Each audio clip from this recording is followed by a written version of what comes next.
un informe sobre esta situación migratoria, esta crisis migratoria entre México y Estados Unidos. Hoy tengo entendido que son casi 500,000 de personas migrantes, principalmente de América Central y del Caribe, las que estarían en diversas partes de nuestro país. Y bueno, pues las imágenes más dramáticas son las de los campamentos haitianos en el norte de México, frontera sobre todo con Texas.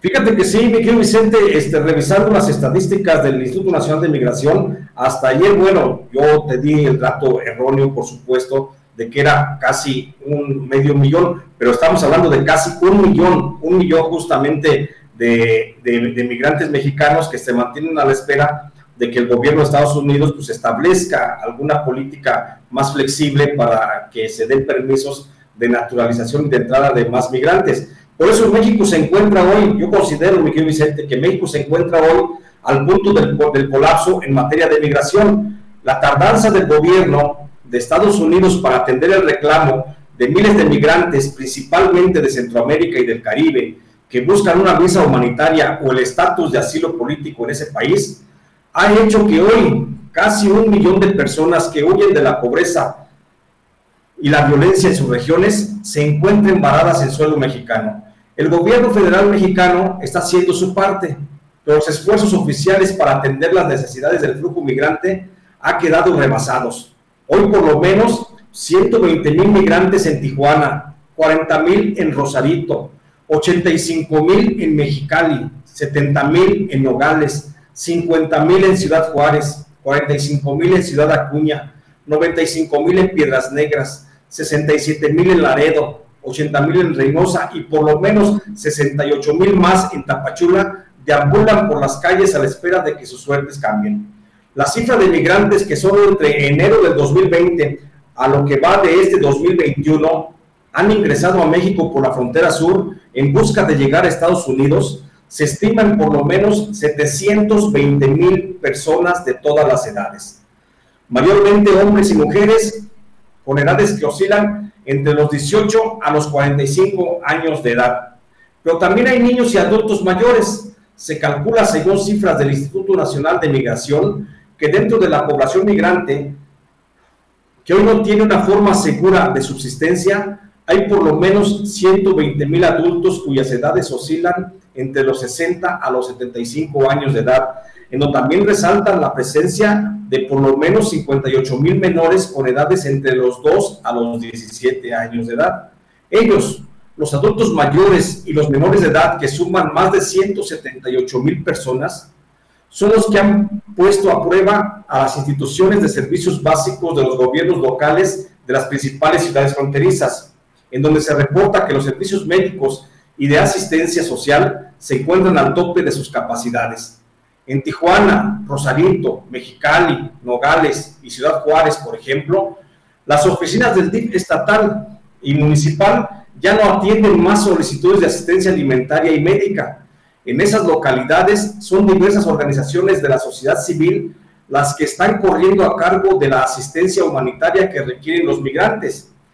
Igual sucede en Ciudad Acuña, Piedras Negras y Laredo, Reynosa y Tapachula, donde si no fuera por diversas organizaciones no gubernamentales de asistencia social, la mayoría de los migrantes no tendrían un pedazo de pan que llevarse a la boca y sin duda ya muchos habrían muerto por infecciones estomacales y respiratorias, que son los principales padecimientos de salud que afronta esta población.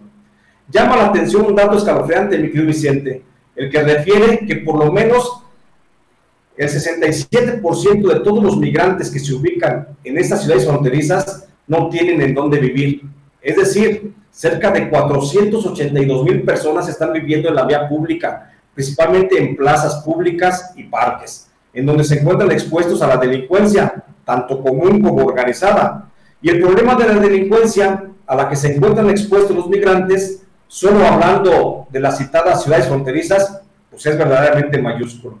Es una cifra que no se menciona en ninguna estadística oficial del gobierno mexicano, pero que se conoce y se reconoce como grave por parte de diversas organizaciones de ayuda a migrantes.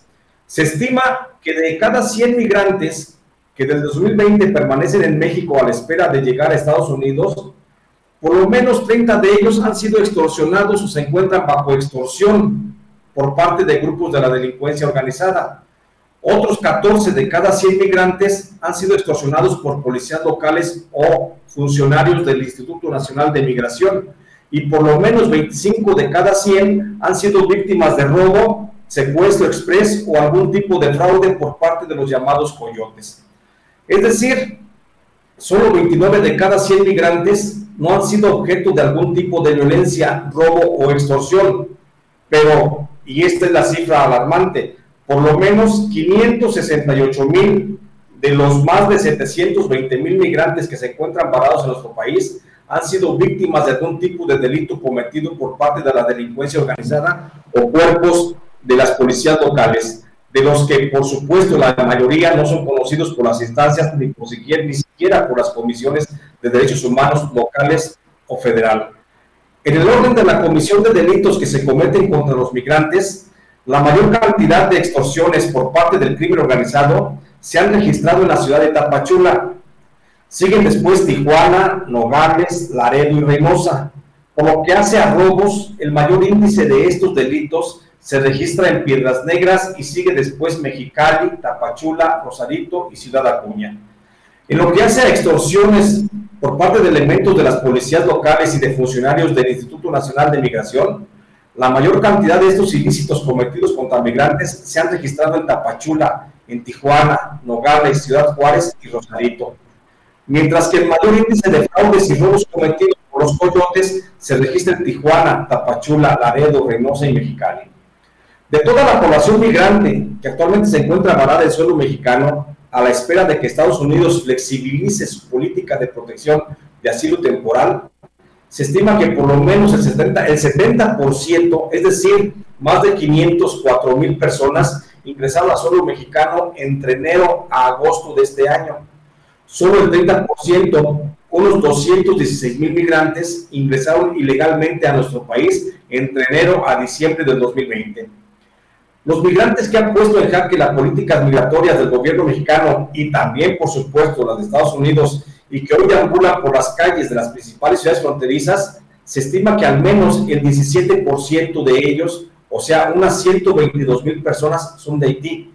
El 15%, que equivale a 108,000 personas, son de Guatemala. El 38%, es decir, casi el 273,000, son migrantes que provienen de Honduras, Nicaragua, El Salvador, República Dominicana, Cuba y Costa Rica. En tanto que el restante 30%, equivalente a más de 216,000 personas migrantes, provienen de algunas naciones del cono sur de América, principalmente Colombia, Venezuela, Perú y Bolivia, así como también de algunas regiones de África del Norte, África Central y del Medio Oriente, así como del sureste asiático. Por eso la importancia, mi querido Vicente, de lo que decía el presidente López Obrador justamente ayer, que el gobierno de Estados Unidos debe de dejar de pasar del discurso para pasar justamente a la acción para el plan migratorio que se requiere justamente entre México y Estados Unidos a fin de que termine este calvario en el que viven miles y miles de hermanos de otras partes del mundo. Este es mi reporte, mi querido Vicente. Pues qué interesante siempre escuchar tus reportes, querido Jesús Lemus. ¿Por qué no cerramos invitando a la gente que además de sintonizarte, de conectarse contigo todos los sábados a las 4 de la tarde, también esté al pendiente en Sin Censura TV, Sin Censura Media, Sin Censura presenta obviamente el espacio que conduce orgullosamente el maestro Jesús Lemus, también está al pendiente de lo que haces en otras trincheras y en las redes sociales? Claro que sí, muchas gracias, mi querido Vicente. Pues a mí me encuentran en redes sociales como Jesús Lemus Barajas en Facebook, y si me buscan en Twitter estoy como @LemusBarajas. Les recuerdo también que tengo por ahí algunos libros que todavía los pueden encontrar en librerías, los más recientes, El Licenciado y Jaque a Peña Nieto, publicados bajo el sello de la editorial HarperCollins. Y si me buscan y me van a encontrar también mis textos escritos en Los Ángeles Times y en el semanario Ángel Metropolitano de la Ciudad de México. Y ahí estamos en contacto en las redes sociales. Muchas gracias, mi querido Vicente. Te mando un abrazo, Jesús. Es Jesús Lemus hablando con nosotros sin censura.